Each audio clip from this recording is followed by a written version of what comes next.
Hey everybody, it's Rob from Flailthroughs. This is Gundam Battle Operation 2, and this is something a little bit different. This is a duel in space between Nurse Gundam and Nexo Hunter. Nurse Gundam is in the Engage Zero Yonfavin, and Nexo is in the Demeter. And yeah, both, really good, fairly high-cost suits with a lot of good funnel and supporting skills. The Yonfavin has those Garobi-type funnels, which I believe the Demeter does not. It has a different set of 3 funnel skills. Both suits can use all their funnels at once, but it's a little bit easier for the Yonfavin to do that. The Demeter has a little bit it's a very tight timing to get all of its funnels going at one time. The thing Demeter has, of course, is a Grimoire, which temporarily reduces an opponent's melee and movement speeds for a wee little bit of time after it activates. Yonfavin has Psycho Field instead, which raises attack and defense, and also, I believe, like most of the Psycho skills, I think also speeds up funnel lock-ons a little bit. But just the Demeter has some really overwhelming melee capabilities.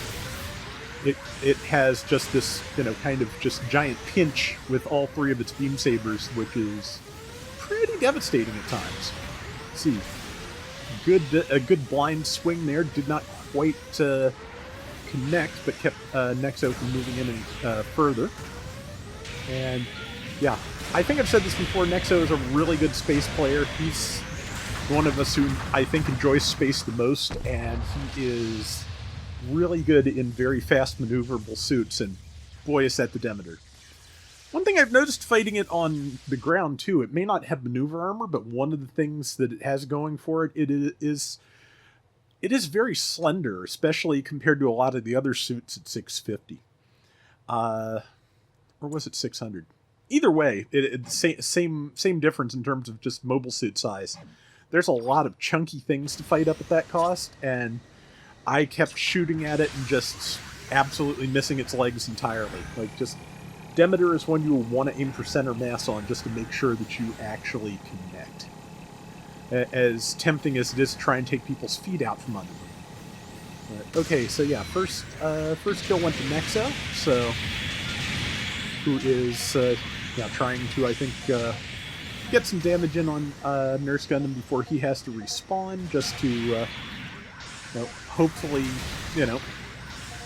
have the advantage of a fresh spawn when he gets back. Do as much as you can while you can, of course. So good downswing there, and well timed, because the Demeter's downswing is pretty much designed to be death from above. So also, the only reason that I think Nexo survived that knockdown and follow-up is I'm pretty sure the Demeter has the skill that reduces melee damage taken while you are knocked down. So that was just enough to keep Nexo in the game a little bit longer. So yeah, they're each up 1 kill at this point. 4.5 minutes to go. And I guess the Yonfavin is a little bit more cost-efficient than the Demeter, so because obviously you're not going to get any points for assists here. But Nexo's a little bit lower on points. Whoever has the most points left at the end of the round wins. Since 2,100 or so amounts to like 5 lives in this kind of battle, very unlikely either of them is going to run down the other's point gauge before the end, before the time is up. So let's see. There go the bombard funnels. I can't remember if I mentioned this earlier in the video or not. I don't think I did, but let's see. Near miss there. But I got a comment from a Japanese player recently who seemed to be amused that the phrase Garobi had reached the English-speaking player Gundam game world. So, but yeah, like I said, that's a fairly... Whoa, yeah, that's the big downswing. Might have even been the heavy attack. I'm not 100% sure, but I think it was the downswing. Again, that thing hurts. But, Yeah, that's a term like mostly used among Gundam Versus players to describe the kind of like sustained damage, bombard damage, irradiation damage are all terms I think I've seen used within GBO2 for it.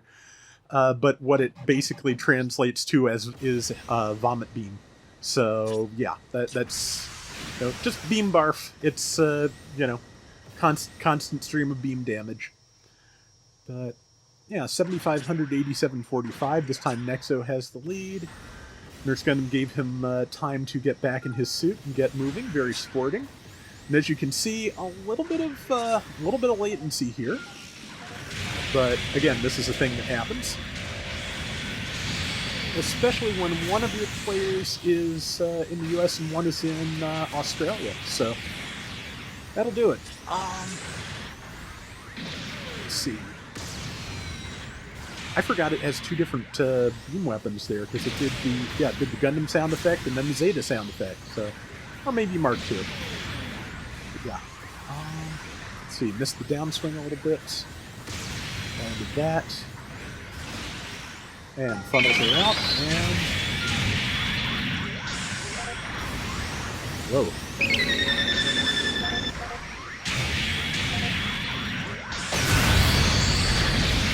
Images that have mass. Mm-hmm. Yeah, pretty. That's pretty much what it looks like. That's one of the reasons that I don't know if we'll ever see the Gundam F91 in the game because honestly, it being able to tell the difference between its after image skill and garden variety lag could be kind of difficult. But let's see, a minute to go. Nurse Gundam has a very slight lead and half health. She's also very close to the enemy base, so Nexo will be able to reach her pretty quickly. So yeah, they're just gonna fight it out the very end here, I think. And yeah, 50 seconds. And yeah, Psycho Field is active, so that should make funnels lock on a little bit quicker. And yeah, like the main goal here, besides hopefully managing to beat Nexo is to win on points, because that is if she can stay alive for another 20 seconds, she's got this. That said, yeah, it's down to 4,800 health, and yeah, putting Nexo into Grimoire there, kind of a dangerous prospect, because that means for a very crucial part of this match, she did not have the her full speed. So yeah, very last second managed to Nexo pulled it off. And yeah, that was a good round. Let's take a look at the final stats. And let's see, yeah, just because of how mix-ups are figured, I think is why it says top combat score for her negative 790. But yeah, Nexo got 5250 points. She got 4460. 55,000 damage. Not bad at all. That is going to do it for today's Gundam Battle Operation 2. We'll be back soon with more. Till next time, everybody take care and have fun. Later. And yeah, I believe I mentioned in a recent video, but in case you missed it, they did change a few names in GBO2 with the most recent patch a couple weeks ago. Originally, this was the Engage Zero Yonghwavin, and it is now translated as Yonfavin. I forget what the meaning is, but I've been told that this is basically the pronunciation difference for whatever the name is between the Cantonese and Mandarin dialects of Chinese. So, yeah, that's why that changed. On the other hand, the other change, which does not actually not have anything to do with Chinese, is the Sly Frail is now translated as the Sly Frail, which is two real words, so that makes more sense. But yeah, that's just kind of took me by surprise on that one. But this has happened before to just bring things in line with UC Engage or other translations. I'm still kind of expecting Gundam Breaker 4 to get the name changed from JIN to GINN for the Jin in an upcoming patch.